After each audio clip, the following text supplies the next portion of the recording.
Sir Colin Gonzales ने जो हमें कहा, जैसे हमने लंच के पहले जो सेशन किया, हमने देखा है कि पहले तो हम लोग टाइम लिमिट का जब क्वेश्चन पूछ रहे थे तो टाइम लिमिट का कोई उसमें ये नहीं था, और जो पार्टिसिपेंट भी यहाँ है मैं उनसे दरख्वास्त करूंगी कि जो टाइम लिमिट है उसका ध्यान रखें। दूसरा एक बहुत महत्वपूर्ण बात मैं बताना चाहती हूँ कि हमने पहले सेशन में नोटिस कैसे सर्व होती है, उस मुद्दा सर्विस प्रोवाइडर, प्रोटेक्शन ऑफिसर, इस मुद्दे के बाहर हम लोग गए ही नहीं है। जैसे सर कॉनिल गोंजालेस ने जैसा अभी कहा कि मुद्दे कहीं भी है, कस्टडी है, जैसे कि एसिड थ्रो जो होता है, death of women in the domestic violence case, तो हमको ये केसेस भी कहीं डिस्कस करनी है, ताकि हमारा उद्देश्य यहाँ आने का क्या है कि हम कुछ सीख के जाए, ये हमारा उद्देश्य रहना चाहिए। तो अभी फिलहाल टाइम लिमिट हमने मेंटेन करनी है, तो मैं सभी स्पीकर को ये रिक्वेस्ट करना चाहूंगी कि जब वो यहाँ आए तो हमारे जो केस आप लोग प्रेजेंट कर रहे हैं वो एक सबके लिए एक नया कोई सीख हो उसमें, और कोई हम लोग सब सीखे उसमें से, और साथ ही आपका इंट्रोडक्शन दे ताकि हम लोग आपको पूरी तरह से आप कहाँ से आई हैं इसको जान सके। ठीक है, तो मैं रिक्वेस्ट करूंगी एडवोकेट निरुपमा बाजपेयी फ्रॉम छत्तीसगढ़। मैं एडवोकेट निरुपमा बाजपेयी छत्तीसगढ़ के बिलासपुर डिस्ट्रिक्ट से हूँ। ऐसे व्यक्तिगत रूप से भी मैं महिलाओं के अधिकारों के लिए कार्य करती हूँ, लीगल लिटरेसी कैंप चलाती हूँ और वसुधा महिला मंच के साथ जुड़ी हुई हूँ। जहाँ तक अपने जो केसेस हैं उसके संबंध में बताना चाहूंगी। पहले तो ये कि हमारे बिलासपुर में हमारे छत्तीसगढ़ का हाई कोर्ट है, जहाँ लाखों की पेंडेंसी है, वहाँ अभी मात्र बिलासपुर जिले में केवल घरेलू हिंसा के 5 केस ही रजिस्टर्ड हुए हैं। उसमें 2 केस में जजमेंट पास हो चुके हैं और बाकी 3 केस अभी भी पेंडिंग है। और हमारे हाई कोर्ट से 1 केस अभी तक डिसाइड हुआ है और एक ही केस ही मतलब 1 केस पेंडिंग है, 1 केस डिसाइड हुआ है। इसके अलावा और कोई केस वहाँ पे इस संबंध में कोई याचिका या कोई भी चीजें पेंडिंग नहीं है। इसका ये भी अर्थ होता है कि वहाँ उतना या तो इस केस के बारे में कोई अवेयरनेस नहीं है, या कोर्ट कुछ ज्यादा उस पर कोई अपना वो ले नहीं रही है, या बता ये नहीं वो कर रही है कि इसमें हाँ कुछ होना चाहिए। सबसे पहले मैं जो सबसे पहला केस वहाँ हमारा डिसाइड हुआ उसके संबंध में बताना चाहूंगी।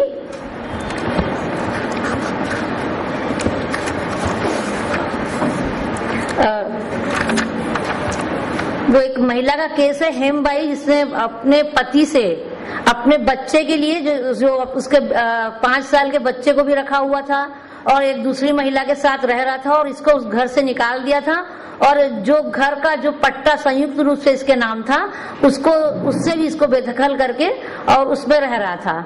उस संबंध में इसने एक केस फाइल किया था चीफ जुडिशियल मजिस्ट्रेट के यहाँ, क्योंकि उस समय प्रोटेक्शन ऑफिसर की शायद कुछ नियुक्ति भी नहीं हुई थी, कुछ हुआ नहीं था, तो उसने एप्लीकेशन हमारे माध्यम से लगाया और फिर चीफ जुडिशियल मजिस्ट्रेट ने उस एप्लीकेशन को वहाँ भेजा प्रोटेक्शन ऑफिसर को, और वहां से उसने डिटेल में इनको वहां भेज के फिर जो वहां पे जो उनकी प्रोसीडिंग होती है कि वहां उन्होंने समझाइश दी और सब किया। उसके बाद इन्होंने केस को प्रतिवेदन के सहित वापस चीफ जुडिशियल मजिस्ट्रेट के समक्ष भेजा।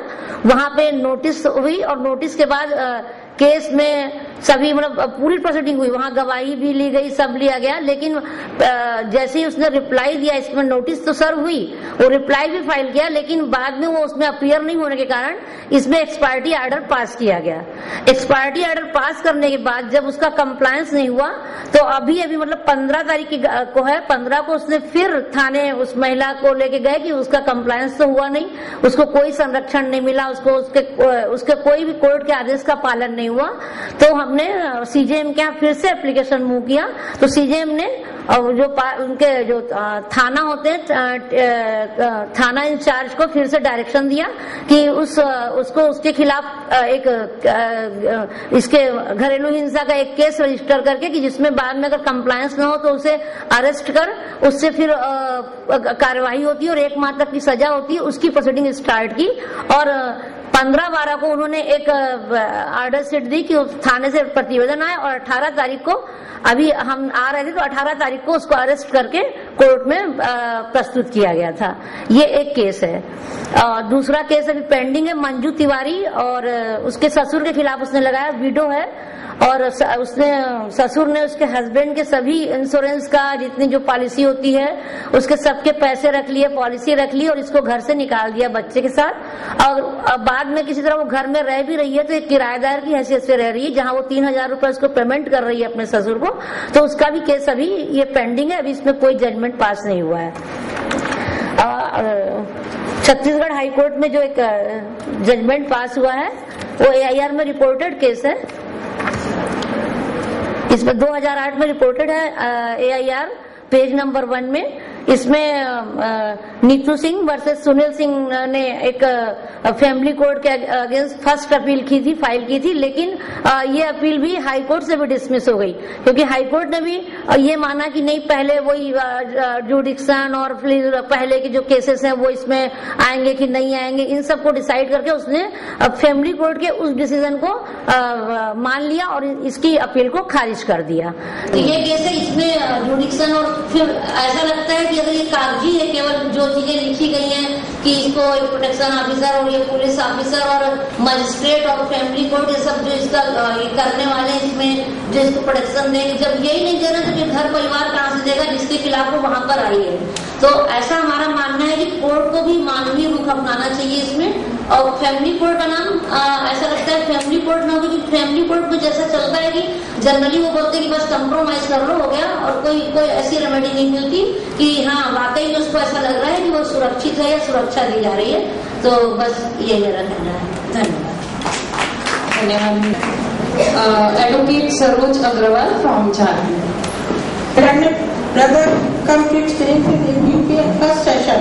I have come to the experiences of Jharkhand. First of all, I speak Hindi and English both.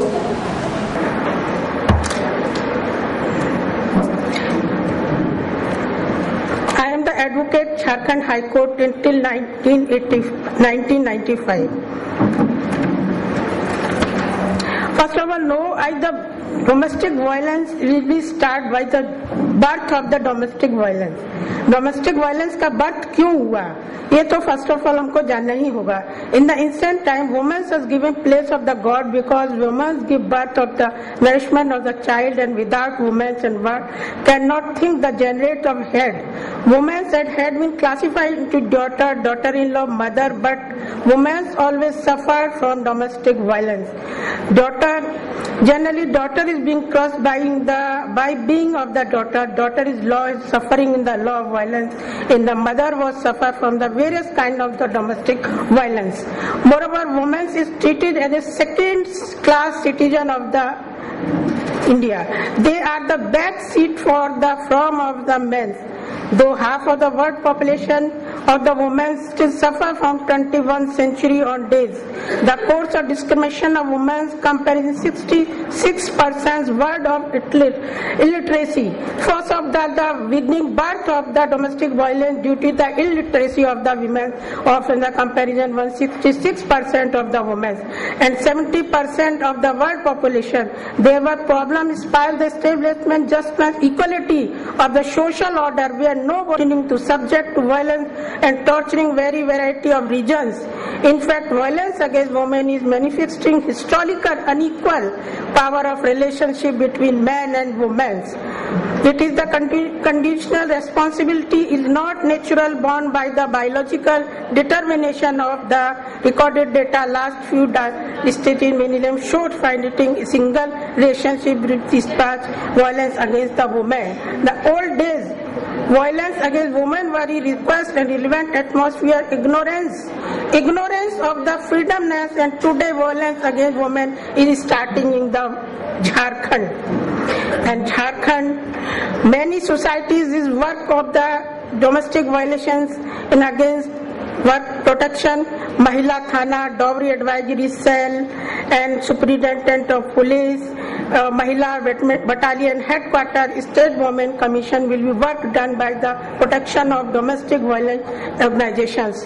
Domestic violence organization will conduct to Jharkhand is many sexual harassment. Number one, sexual harassment because due to all the tribal area of the Jharkhand, sex is free of the Jharkhand in tribal lady. इसलिए sexual harassment भी वहाँ free of the cost है. Second is the rape of the many advanced stage in rape, domestic violence and against the women. Third is the dowry death is the dowry and dowry death is the domestic violence of the Jharkhand. And fourth is the Dain Pratha is the common and most popular domestic violence against the women of Jharkhand. First of all, the Dain. What is the Dain? In the Jharkhand, crime against the woman increasing, especially done in tribal society. The reason behind the torturing and cruel treatment against the woman is found literacy among women treated as a Dain. Just 5 minutes more, please. 3 minutes. Okay. In last, this is more the 100 offense of the cruelty against women were registered different police station in year 1990 and Bihar coming in is Jharkhand. Women are declared dying and murder following the year 1991. 27 cases is complaint filed against the Jharkhand dying Pratha and registered by the court.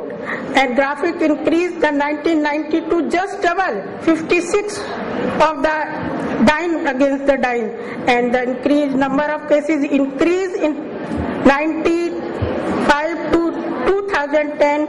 Moreover, 12,050 is number in the dying Pratha registered cases.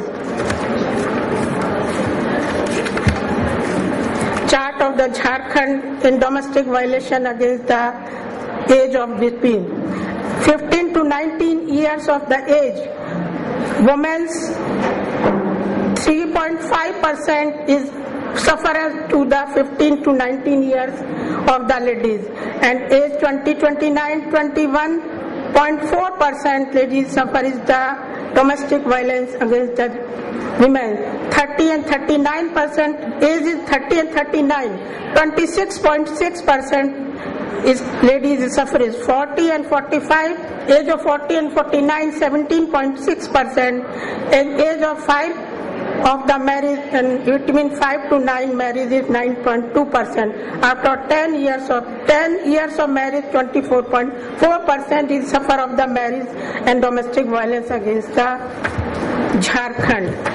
And tally against the all of the country and Andhra Pradesh. First of telling of the all of the country of Jharkhand. First of all, myself to the Jharkhand 293.14 lakh population.